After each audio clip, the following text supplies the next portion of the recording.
Hello, everyone, and welcome to the Varsity Tutors StarCourse series, where today we have the opportunity to soar back into another exciting lesson with our friends at the National Aviary in Pittsburgh, Pennsylvania. We have the pleasure of being joined today by the National Aviary's certified falconer, Cathy, who will be teaching us all about this unique sport that is fit for a king. Now, before we cast off on today's lesson, I want to make sure we're prepared to collaborate as much as we can.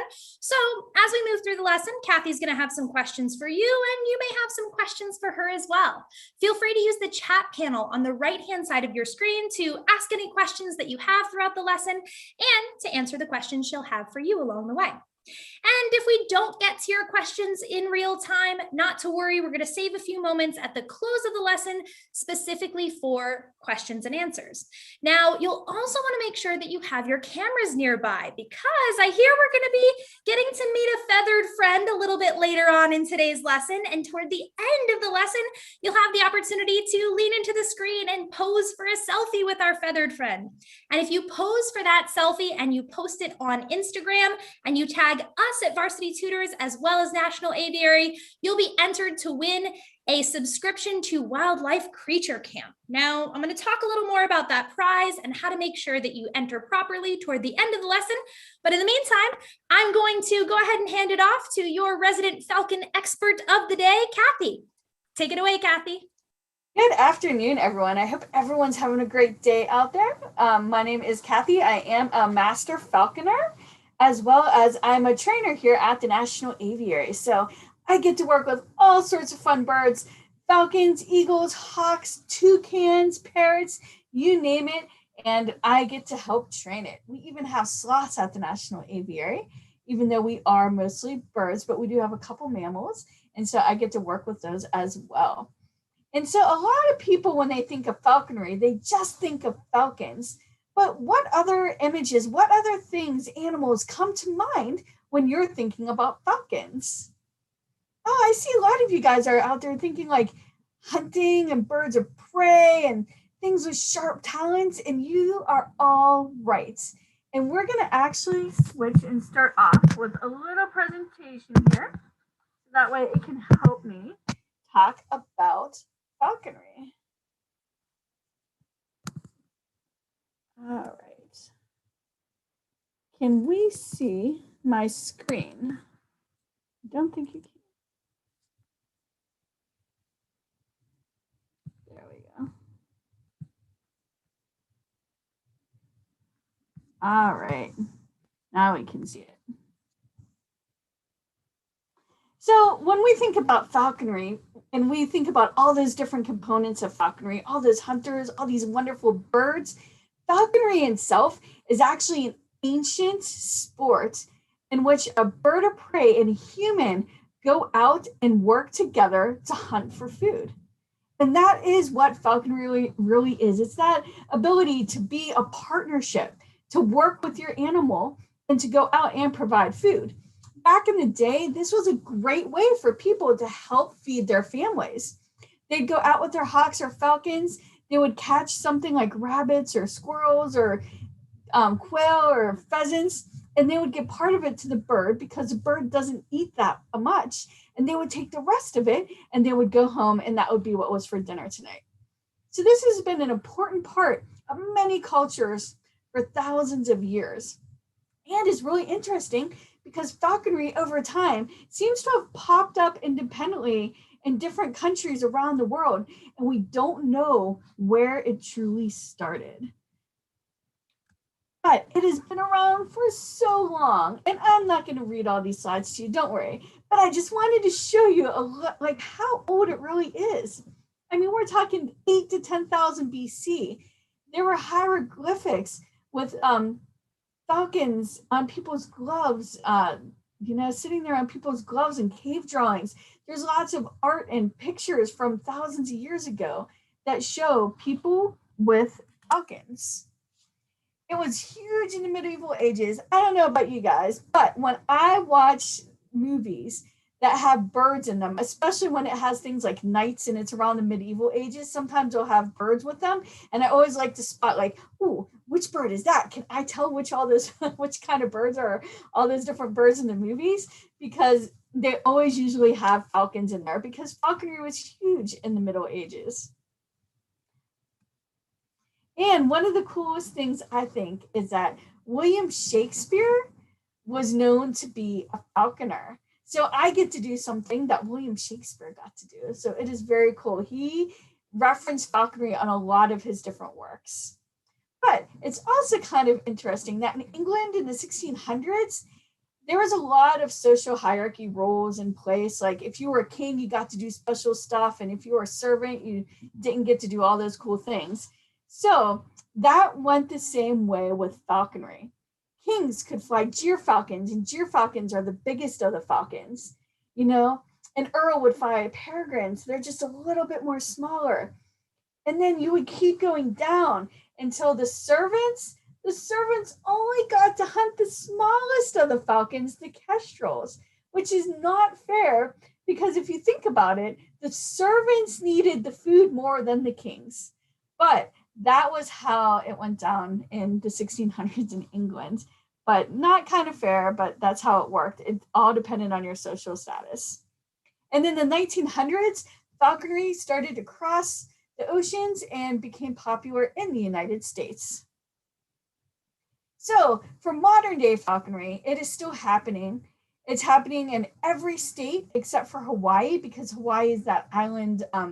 Really, on islands, you have to be very careful about different things with animals because they have to have certain biomes and things can go extinct really easily. And it's just a very sensitive environment on islands. So falconry is practiced all over the continental United States. It's also still practiced all around the world in 65 different countries. And to become a falconer, it is governed by our local state conservation group and by U.S. Fish and Wildlife. So for Pennsylvania, I know you guys are found all over the country, but here in Pennsylvania is where I'm a licensed falconer. And so I know more about Pennsylvania's rules because it varies. It's kind of the same, but it tweaks a little bit state by state, like what birds you're allowed to have and things like that. So it depends on where you live. So we're going to focus more about Pennsylvania today while we're talking about those rules. Now, when you first become a falconer, there are different classes. So you start off as an apprentice falconer. So basically, when you're an apprentice, you're there for a minimum of 2 years learning how to become a falconer. And that's really an important time because you're going to learn from a master falconer who's going to be able to teach you everything you know about birds. There are lots of cool books to read and lots of information. You can see things online. You can come to National Aviary and see what we do with our birds. But when you actually have a bird, it's a whole nother ballgame. So you're going to learn a lot from your master falconer. He's going to go out. He's going to teach you how to hunt. He or she is going to teach you how to hunt. You're going to go out in the field with them. You're just going to really learn how to be a falconer. And then when your master falconer signs off on you after a minimum of 2 years, then you can become a general class falconer. And you can go off and you can do things on your own. And then after 5 years of doing all of that, you become a master falconer. Now, there are lots and lots of specialized equipment to become a falconer that you have to have before you can even start. And honestly, one of the biggest challenges for me, I worked in a zoo for many, many years before I became a falconer because it's expensive. It is not something that you just jump into. You really have to build up to it. Like I started asking for Christmas and birthday presents and any holiday, I'd be like, someone buy me some pieces of my falconry things, because it does take a lot to gather all the equipment, but you have to have all the equipment. And so one of the most standard pieces of falconry equipment is your glove, or if you want to get fancy, you can call it a gauntlet. But like, see, I have my glove. I keep it on my belt buckle with a little clip. I always have it on me. So you have different sizes of gloves for different sizes of birds. You're going to have a scale because you train your birds to go on a scale. So that way you can always make sure that they're nice and healthy and at healthy weight ranges. You're going to have a lure. And what a lure is, that's what's on that feathered part of the screen there. So those lures are to practice birds for flying And it's also to help birds get down out of trees when you're not catching food. So I'm going to explain that a little bit. So if you have falcons, what you can do is you'll tie with little zip ties pieces of meat onto that lure. And you can actually swing that lure and get the falcons to chase it just like they would a wild bird. And what that does is that helps build up their wing muscles, endurance. It's just a great training tool for falcons. It creates that relationship between you and the falcon too, that you're providing them nice pieces of food, and it helps build up the wing muscles of the falcon. So that right there is a lure that is made for a falcon and for lure flying. You also have other kinds of lures, which are just leather pouches. They're not pretty, so I didn't bother getting a picture. But it's like on that string, but it's just a leather pouch, and you can tie food onto it. So if you have a hawk, like a red-tailed hawk, what you're going to do is train the hawk that there's food, like you'll throw pieces of food whenever you throw that lure out. Because say you're out in the woods and you're hunting and you're not finding anything. Well, sometimes your hawk's going to get frustrated because it's like, you are not doing your job providing food for me while I'm out here hunting. And so what you can do is you can put pieces of food on that lure and throw it out periodically. So that way your red tail gets to hunt something and get some treats, basically, as you're giving it some treats. Because it's interesting. Everyone thinks when you go out with your bird, you're guaranteed to catch something. But let me tell you that is not the case. So basically what's going to happen is you're going to train your bird, whatever type it is, and we're going to talk about this, the birds more later. You're going to get your bird and you're going to train it. You're going to use positive reinforcement training, meaning you're going to give it lots of treats for doing everything you ask of it. And your bird's going to learn real quickly. When I hop to that person's glove, I'm going to get treats. When I put a hood on it, I'm going to get treats. Everything you do, you're giving it treats. So it wants to do this and participate with you. You're going to go out into the woods or a field, depends on what bird you have. And you're going to go out with your bird and you're going to go hunting. Now, your job as the falconer, what do you think your job is when you're going hunting? Do you think also you're supposed to be really quiet? Or do you think you're supposed to make a lot of noise? What do you guys think? I see some mixed results. Some of you guys think you're supposed to make a lot of noise, and some of you think you're going to be quiet. Most people think that you're supposed to be really quiet. But guess what? When you go out with birds, you actually want to make noise because your job is to flush the game. So what that means is you're going to make noise so the rabbits run or the pheasants come out of the brush. So you're going to make noise and you're going to have you're going to walk through all the tangle of bushes and all that thing. So that way animals come out for your birds to go down and hunt and catch. But I will tell you that you are not always successful. Even with you doing that, your bird has to see it at the time it's moving. It's actually quite difficult. And so a lot of times you're not catching things. And so that's why the lures really come in handy. Again, because your bird's working, it's flying in the trees or it's circling in the air while you're running on the ground below it. And so that way the lures really do help you give it some treats while it's doing all of these hard behaviors. So they're very important. So then you also have on here the creance line. And the creance line is basically just a long training line. It's not very exciting, but it's important for when you're training. And I know you guys have all seen birds with hoods on them, on their heads. And what a hood does is it keeps your bird nice and calm when you're going from point A to point B. A really good example of this is actually falcons. So falcons get really excited when they know they're going to go out and hunt a lot of times too. So what happens is you'll put them in their travel carrier and they'll start dancing. They're like, I'm going. I'm all excited. I'm going. Here we go. We're going to go hunt. You have to drive somewhere to go. They're excited the whole time. And then you get there and they're tired because they were dancing so much because on the way there that they're like, oh my gosh, I'm too tired to fly now. So what the hood does is it just keeps them calm. And veterinarians have done studies that prove that the hood just helps keep them calm. So then they're like, okay, I'm calm. I'm just chilling. So that when you take the hood off, they're like, I'm ready to go. And then they go and they'll fly and do their thing. So the hood is a really valuable tool. And you can train it using positive reinforcement. and you just pop it on, they're used to it, you pop it right back off. And they're always custom fit too for the different size birds. And then your mews is basically the house where your bird is kept.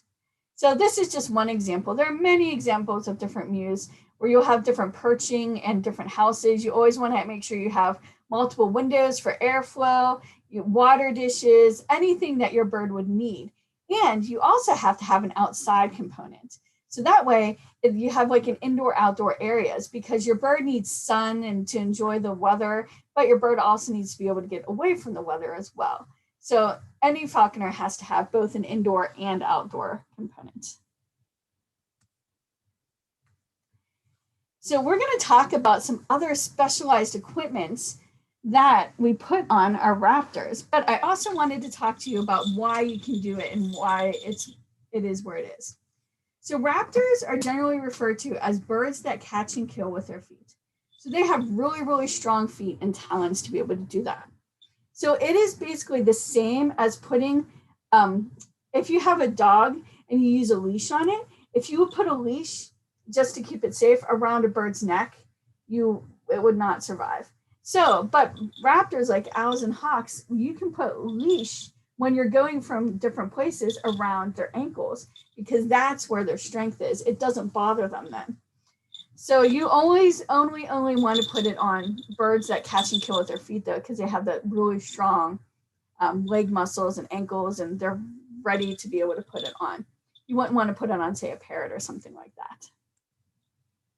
But on our raptors, because when you're going out, say you're at the National Aviary and you're going into the hallway, if something would come up behind them fast and it would accidentally startle them, they might accidentally fly into a window or fly into something. So it's just really an added safety measure.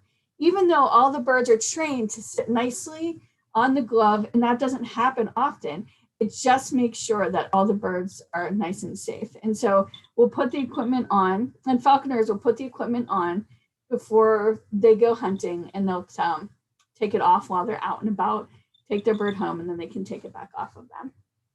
But I'm going to show you on my eagle friend here. I really need to pick a name for him. Maybe you guys can help me name him. But we have anklets, and the anklets just go around the bird's ankle, and they're made so they can twist and free loft. It's just like you wearing a watch. It doesn't bother them. It's loose enough that it doesn't constrict at all. Then in the anklets, you have jesses. And these are leather straps right here. You can make jesses out of a leather Dacron parachute cord. Those are the popular jesses. So they're just these little leather straps that come down from their feet. And then you have this jess extender, and it's this single piece of leather that goes into a swivel. And the swivel turns, so that way when the bird is moving, the equipment moves and it doesn't get caught up in it. And then you have this leash. And we make all of this here. We custom make them. So that way it fits every bird that we have too, to maximize comfort. Now I will tell you that the jess extender's job is to prevent the swivel from coming up and tangling in its equipment. I don't understand the physics behind it, to be honest, but I tried it at home without it once and it did get tangled. So I know this little piece of leather works, and it's very important, but it's interesting because it just keeps this from flopping up. So that is the basic raptor equipment that you have on the different birds. And you're probably wondering what that noise is I keep making too. So on here is a bell, and you only put the bell on during when you're out hunting, because if the bird had a bell on all the time too, that would be really annoying for the animal. But you can see the bird has a little bell on it. Why do you think when you're going hunting a bell is important? Anybody have any guesses? Oh, I see someone got it right. Yep, it's because when that bird is flying in the woods and up in those trees, it is very hard to see it because they're made to blend in. So the bell helps the falconer, as it's walking below it, know which tree that their bird is in. That's exactly what it's used for. Well, a lot of you guys are wondering, how do you become a falconer? So, like I said, they have different game commissions, different game wardens in different states. So in Pennsylvania, you get all your applications and you send it to the Pennsylvania Game Commission, but if you were in Maine, it would be all those other organizations that do the same job. So you send your application, you have to get your borough to sign off on this form, which is very funny because no one in your borough is going to know what falconry is. And so it's a very interesting conversation when you have that. And you're going to have to find a master falconer to sponsor you. So after you do that, I want to say though, if you really are interested in becoming a falconer one day, one of the best places to meet other falconers is all the different states have falconry meets over winter. And so if you look up your local falconry association for your state, and they go to the meet, that's a great place to meet different falconers. There's also a national falconry meet, but that's like in the middle of the country. And so that's really hard to get to. And depending on where you live, if you live in Kansas, Oklahoma, Texas, then you are in luck and you can go to that one pretty easily. But for me, National Aviary is in Pittsburgh, Pennsylvania. So that one is really hard to get to, but I hear it's super cool. So look up your state for their falconry association and then try to go to the falconry meet, and you'll meet a lot of really cool falconers there. So you get all that together, and then you have to take a test at the Game Commission site. So they put together a falconry guide, and it has all the lots of different information. There's also lots of books on different areas to read and everything. And our state testing is only done January 1st through June 30th. There's only 30 days in June. I will fix that. I just noticed that. But by the end of June. And there are multiple sections of the test. There's one on natural history of North American birds of prey, one on disease and common diseases and treatments, and one on training. And I will tell you that I was an educator, and I still am, but I'm an educator here. And I know lots and lots about birds of prey. But for that test, when I started doing the study guides for it, you need to know everything about the North American birds of prey, not just the local ones too. An example question that was made me realize that I have to study. They were like, okay, prairie falcons nest on cliff nests. And I was like, of course, falcons nest on cliffs. Everyone knows falcons nest on cliffs. They're like, what direction do you want or should the cliff be facing? That they prefer the cliff to face. And I was like, what? You want to know what direction the cliff face? So that's a really good example. There's silhouettes. You really do have to study for that test, which is fine because then you are so much smarter. You know so much more. It's just a really good feeling too when you pass it. So you also then, after you do that and you get approved that you passed your test, you have to build your Raptor Muse and weathering yard. And you're going to build that in your yard, and you have to have a fenced in yard and everything too, so your bird is secure. You have to have all that equipment we talked about. You have to get your hunting license, which you have to take the hunter safety course. A lot of people forget about this because you think, well, I'm not going out to go deer hunting or anything, but falconry is hunting. And so they do require you to have your hunting license. And the Game Commission of your area is going to come to your house and inspect everything. So you have to make sure you have all of your stuff.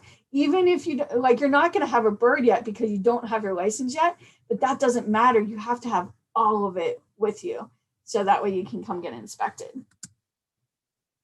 And there's, like I said, a lot of costs associated with this. Permits, equipment, food. So when you have your bird, a lot of times you can't go hunting every day too. So you're going to have to buy food there's companies online that you can buy dead mice and chicken and quail and rabbits and things like that. They're frozen and they ship them to you in freezer freezer packs. And then you put them in your freezer like you would a steak or chicken. And then you pull them out and defrost them the night before for the next day. It's exactly like preparing dinner for you, except it's usually different food items. But my friends will eat rabbit and squirrel and quail. So some of you guys might really like that too. So it's that same, all that food costs that you incur too.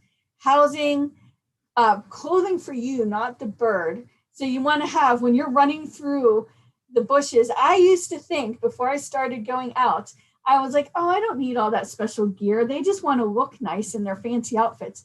No, if you don't have it, you get stuck in a bush. I was wearing sweatpants, and the first bush I ran into, I was like trapped while they all had their smooth clothing on it and ran through it. So you do need some of that nice, smooth, like corduroy kind of, or not corduroy, what's that stuff called? I can't remember. That nice smooth clothing that you can run through bushes and not be a giant stuffed marshmallow like I was. And then a veterinary class. You do want to take your bird to the vet every year and just double check that it's nice and healthy and everything like that. So all of that stuff you have to keep in mind. So there are many different types of birds that is used in falconry as well. So we're the most common, everyone thinks falconry and thinks falcons, but honestly, how you pick your bird depends on what area you have to hunt. So falcons like big, wide open areas and hopefully near water, because then you can get ducks and stuff like that. So if you know where you live, if you don't have a big, wide open area like that to hunt, then you shouldn't get a falcon.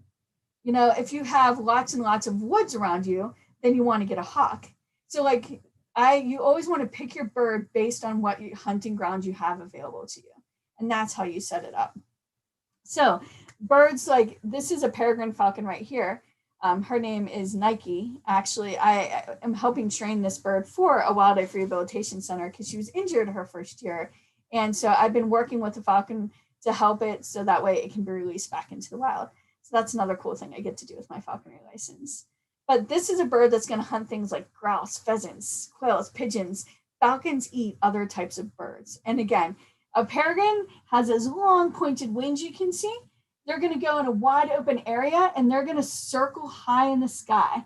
And they're going to keep looking down for their food. We'll say they see a quail flying underneath them. So they see that flying underneath them. They're going to spot it and then they're going to dive in a vertical dive called a stoop. And then they're going to use their long falcon toes. And depending on the speed, they're either going to punch that quail out of the air or they're going to grab it in its talons. And that's how they're going to hunt. So you need that area to be able to hunt with them. It's very cool to watch on the side note too. A lot of people will have hawks because a lot of the territories are really good for hawks. For me, that red-tailed hawk that you see in that picture is a perfect hunting companion because living in southwestern Pennsylvania, they live in southwestern Pennsylvania, like they're made for all of the woods that we have around us. They are going to be slow hunters though. They're not fast like the peregrines. They have these wide, broad wings like this. They don't have that pointed shaped body. They just have these wide, broad wings. And what they're going to do is they're more sit and wait predators. They'll fly from tree to tree looking for the food. And then once they see it, they'll try to drop down on it and be able to grab it in their really powerful talons. And that's how they're going to hunt. So you're going to hunt by them hopping tree to tree and then looking for food like rabbits and squirrels and things like that. Another really common hawk is the Harris hawk. So the Harris hawk are one of the few hawk species that will actually do cooperative hunting. They're called a lot of us call them the wolves of the sky because they will actually hunt in packs. And it's interesting because they will play different roles. One will chase it while another one comes in and flushes, and they just do different roles to be able to get the prey more down so that way they can grab it. But because they hunt with other hawks, hunting with other people, it just translates really easily. And so a lot of people like hunting with Harris hawks. But something to keep in mind is if everyone that lives in the north like the cold weather, Harris hawks are found in the desert Southwest. So they're more warm weather birds than what we're used to 9 months out of the year here. So it depends on where you live if you want which hawk you get as well. Then there are other kinds of hawks called accipiters. So they have shorter wings and they're very, it comes from the Greek words meaning swift wing. Goshawks are the most popular out of all the accipiters for hunting with. They're just very versatile. They can hunt rabbits, they can hunt birds, other small game. And they're short maneuverable wings. They can fly through trees and they're really, really tight. But accipiters are very, very high strung. Like they're like me. I'm always on the go, go, go, go, go, go. And that's just how I am. That's how they are too. So you have to have like a lot of time if you're going to try to train and work with an exhibitor, because they're just always on the go, go, go. And the red tails are more calm, and then the peregrines are just really fast. So it depends on all those factors as well. And then eagles. Lots of people ask about eagles. So in North America, if you're a master falconer, you can apply for a special license to be able to, on top of your falconry license, you have to get an additional permit to be able to hunt with an eagle. And most people that hunt with eagles live out west, and because there's bigger, wider open spaces to go out away from people to while you're hunting. And they'll hunt things like jackrabbits, things like that. But one of the things that's really fascinating to me is in Kazakhstan and Mongolia, there are people that are now known as like the eagle hunters. And they've been doing this for thousands of years, passing this on from father to son. And they would train these golden eagles. That golden eagles would live in their house with them. And they would train these golden eagles to go out and to hunt with them. And they would even hunt by horseback. And this is a very large bird. And so it's amazing to me that they held this. We have a golden eagle that I work with here at the National Aviary, but I can't imagine hopping on a horse holding her. It's like incredible to me that they can do that. So they will go hunt from horseback with these very large eagles, and they're hunting things like wolves and coyotes and foxes. So they're actually hunting with other predators. But it was important that they do that because they would catch that animal, they would eat the meat, they would take the fur and they would use it for clothing. So this was something that really helped them survive in these harsh conditions in Mongolian and winters. So this is something that's been passed down for years. And a few years ago, though, the first time there was an eagle huntress. There was a girl, her name was Ashopan, and she wanted to be a golden eagle huntress. And all the guys and all the were like, no, no, no, it's for boys only boys. You know, girls can't do this at all. And her father was like, you know what? If my daughter wants to do this, I'm going to help her do this. And he taught her to hunt with golden eagles. And they made a documentary about it. I think it's super cool too. So if you guys ever have a chance to watch it, I think it's very inspiring. But yes, first ever eagle huntress. So that was amazing. But yes, again, the falconry has been in people's cultures, like I said, forever, for so many, many years. It's amazing. And what about owls? Everyone always is like, oh, would an owl be a cute falconry bird? Would that be fun to go out hunting with an owl? Some people have done it, but most owls are not going to do well with the falconry setup and hunting with you. Because if you think about it, owls are solitary, nocturnal creatures. They hunt by flying silently through the air at night. You know, they're quiet. They're not with other birds. They're just by themselves doing their thing. So that's like the opposite of what we do. We're tromping through the trees during the day, making noise, doing everything. And owls use that silent flight in their other adaptations. So owls generally don't make good falconry birds because it's just kind of opposite of how they usually hunt. And I mean, if you think about it, that does make sense. But you'll see a lot of owls, like we have, this is one of our cute little screech owls here. And we do use some of the same practices where they'll come out for classes and we'll ask them to step up and we give them lots of treats for doing that. But then they'll go home and take a nap, but go home or going out and hunting with them, not so much is a thing. All right, before I get to questions though, I want to make sure that I save a lot of time for our special bird. And I'm really excited to share him with you because he's one of my favorites here at the National Aviary. So I am going to get him for us. All right, everybody. And while Cathy is going and retrieving our guest star, who you'll have the opportunity to lean into the screen for a selfie with in just a moment, as a quick reminder, if you post those selfies on Instagram and you tag us here at Varsity Tutors, as well as the National Aviary, you'll be entered to win a wildlife creature camp subscription. Now, that wildlife creature camp is going to be a one-week camp where students are going to have the opportunity to learn more about all sorts of wildlife with fellow campers. So from winged wonders to scaly, slithery species. You'll also have the chance to complete unplugged and after camp challenges and receive some specialized content from camp guest stars. And with that, I'm going to go ahead and pass things back along to Cathy. And you guys are welcome to learn a little more about our friend here and lean into the screen for a selfie. Yes. So this is Squire.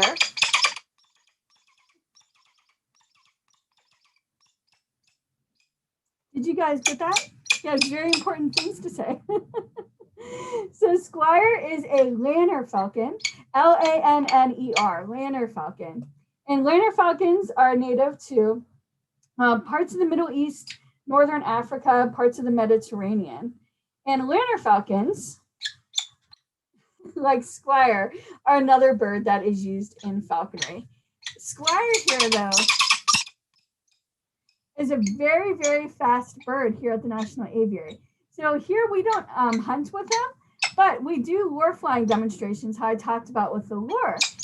And he wears a little transmitter on his ankle. And when we do that presentation, we just like put it on his little ankle bracelet and he'll wear that. And we're able to see like all his amazing flight paths. While he's doing that demonstration, he'll go out for like a mile and then circle around back in and go up really high.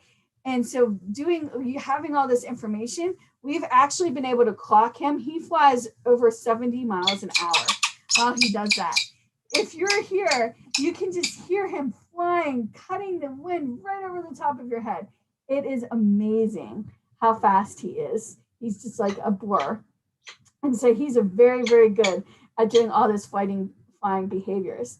But I want to show you some amazing adaptations that falcons have. One of the things I think is neat too is you can always tell it's a species of falcon by looking at it. You might not know which species, but you can tell it's a falcon. You're very talkative, huh? Now, if you take a look at Squire, he has those little stripes going down below his eyes. That's called mylar striping. And they have those to be able to get, so you know how on football players will put the stripes under their eyes? It's to help them with the glare from the sun. So falcons have that built in, so that way it helps them with the glare from the sun while they're circling really high in the sky. They all have a notch in their beak called a tomial tooth, and they use that when they're hunting their prey.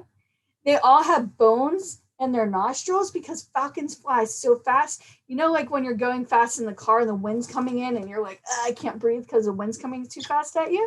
Well, their bones in their nose and their nares right there where they breathe, that helps get rid of that problem. So they can fly really fast and have no problems with the speed in their breathing. They all have forward-facing eyes because they are predators circling, looking for their prey. And they have those pointed wings, just like you can see there. That makes them nice and fast. And they all have these long falcon toes. So then they have these little talons on the ends of their toes to be able to catch and kill their prey. So they might come in different sizes. Like the gyrfalcon's way bigger than Squire. And the kestrel, the American kestrel that we have is actually a small type of falcon. And that is a really little compared. So they come in all different size ranges, but they all have those adaptations that make them falcons. All right. So I have a couple minutes for questions. So while Haley works on getting those questions to us, I also want to say that, yes, if you're wondering, Squire is eating pieces of meat as treats. Again, we give them treats for everything we do. So he has pieces of quail and chicken because he is a bird-eating bird in my glove, and he'll periodically take a piece of treat for him. Oh, thank you so much for joining us, Squire. We're so excited to have you here. And I can see from all of our questions and comments that students are very excited to have you here too. So very clearly, we can see that Squire trusts you quite a lot, hanging out here with you and chattering with you a little bit. And so students were wondering how you build up trust with your birds and how long that process usually takes. Oh, that is a very, very good question, guys. Thank you for asking. So Squire and I work really well together, and we've really built up our trust over years. But when we get a new bird or I get a new bird at home, I literally just sit outside of its habitat and like I'll throw pieces of food in and I'll just let it eat in front of me and I won't even bother getting that close to it in the beginning. So it knows that nothing bad is going to happen while I'm around. I'm just going to give you good stuff. And then I'll get closer and it will still get treats. And then I'll get really close and start feeding it out of my glove. And then it will start hopping onto my glove. And then you just go from there. So depending on the bird, I've had depending on the bird, I've been able to do it in a week. And some other birds take like 3 months. So it just depends on the species, the bird. But the most important part is to always go at the pace of the bird. You know, you never want to go too fast. Oh, it seems like Squire has a little more to say about that as well.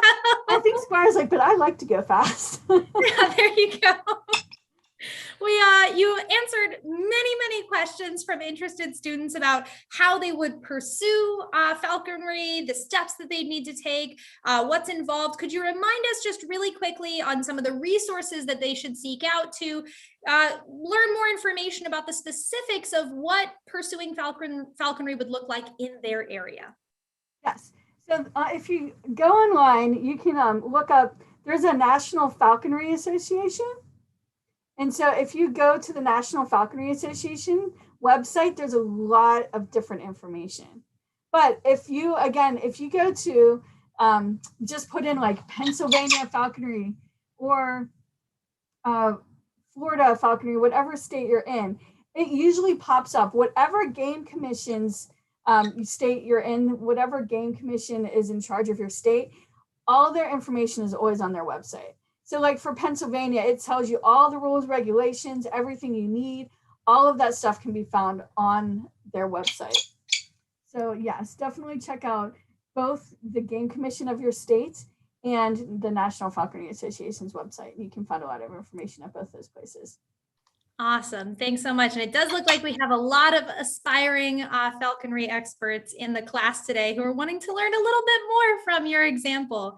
We have kind of a fun question. So we talked a little bit about the fact that owls don't necessarily make the best falconry companions. And some students have pretty clearly done their research and said, well, hey, don't toucans technically count as raptors, and would they make for good falconry birds? So maybe to generalize that question a little bit, are there any birds that we didn't talk about today that have also either historically or currently been used for falconry?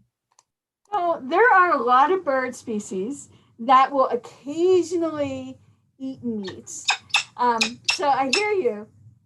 I mean, even if you look at kingfishers like kookaburras, technically they will eat meat, but not all of them are made to be like the true go out with the person and hunt. And so you really want a bird that like is made to just go out to flush game, to do a lot of flights and things like that. And you always have available prey. So say you have like a meat eater, like a kingfisher, well, they're going to hunt like a lot of fish and stuff like that too. So then how do you provide that opportunity? You know, you can't go, I'm just using this as an example. You can't like swim and like flush the game, you know what I mean? So like, yes, I hear you guys, I do. And it's just like, it's easier with some species than others because of how they hunt and how you can be a part of their hunting. So you don't want to just think, okay, this bird's a hunter, but you have to think about what is the role I would play to help flush that out for those animals to catch it too. So it's like it's a two-prong approach. And I guarantee you too, like some people will try because someone's, you know, like I do this too. If someone hasn't done it before, someone always is going to try to do it because it hasn't been done before. And that's okay. Because there's lots of cool things. You never know what you're going to learn from doing it. But generally, we stick with the birds that we know that like we have a really good relationship and are able to provide what our role is. And that is to flush that game for them to be able to catch. Got it. So toucan, maybe not the best first go-to for aspiring learning falconers. Yes. Toucans, I work with a lot of different kinds of toucans actually. Tocos are asaris, like several different kinds, and they prefer more of the fruits and the berries and like those kinds of things. And they, yes, they will occasionally steal like little nestlings out of nests, like those kind of things. They're very opportunistic, but they're not so much like straight up hunters, you know. So yeah, it depends on the bird. That makes a lot of sense. Yeah. So it is about that time, but we had some students wondering if, and I know you mentioned Squire is maybe your favorite falcon or one of your favorite falcons. Do you have a favorite type of falcon from the ones that you've mentioned that you want to speak a little bit more about? Honestly, I mean, I've worked with several different species, and the Lerner falcon is my favorite too. This is just, it's a very nice medium-sized species of falcon. When they go flying, they stay like within a mile or two. The name peregrine, the word peregrine also means wanderer. So when peregrines fly, they like range. They go out like a more distance, like a few miles to you can't even see them, and they come in and things like that. But I don't know. The Lerner falcons are just very interesting birds to me. You can see Squire is the best. I've actually taken Squire to schools off site, and we'll do our flying demonstrations and come right home to places he's never been. He's very, very solid. But I mean, I think for everyone, they all have their favorite different types of birds. You know, I really like hunting with red-tailed hawks through the woods because I like their laid-back personalities. I like how they hunt through the woods and they work with you. So just all the different birds, again, they all have their individual personalities that make them fun to work with and be around. And let me tell you that falcons, just a Lerner, I have other Lerner falcons, and they're not like Squire. Like everyone has a different personality. When we work with 7 different hooded vultures, for example, and every hooded vulture is different because just like humans have our personalities, so do the animals. And one of the coolest parts of my job is getting to work with all of these animals and figure out how to best communicate with them and work with them and build these relationships. It's like I would not trade my job for the world. So if you guys really love animals too, you should learn more about zookeeping and the opportunities in zoos too, because I think the animals are the best. I want to take care of them. I want to help preserve them in the wild. And that's what I get to do every day. So it is really amazing. And you guys should think about that too. You know, if you're really into it, look into it because there's lots of great volunteer opportunities at different zoos and everything that you can get involved in now. Absolutely. And you absolutely, he sure does. Now, I know you've already provided us with so much helpful information around next steps that students can take, a little bit of the inspiration of what got you so interested in pursuing this career. Do you have any other closing thoughts that you'd like to leave with students interested in learning more? Just keep looking into it. There's a lot of, like I said, there's a lot of really cool documentaries. There's a lot of really good books out there. And there is a whole world around us, honestly, with birds that most people don't even know that's happening right in your own backyard. So if you really want to get out into nature, like get a pair of binoculars and go. Like there's so many cool things that you can experience that a lot of people miss out on because they're not looking. So I really hope you guys do that. You get outside, you enjoy nature, and you join the bird world and learn all there is to learn about it. It's really cool. Well, we've certainly seen 45 minutes worth of how really cool it can be. So thank you so much to both Cathy and Squire and to the entire team at National Aviary. And thank you for everybody who joined. We had so many wonderful questions and responses. We hope to see all of you back in another Varsity Tutors StarCourse sometime soon. But in the meantime, don't forget about those selfies with Cathy and Squire. Don't forget to post those on Instagram and tag us here at Varsity Tutors and National Aviary to win. Thanks so much, everybody.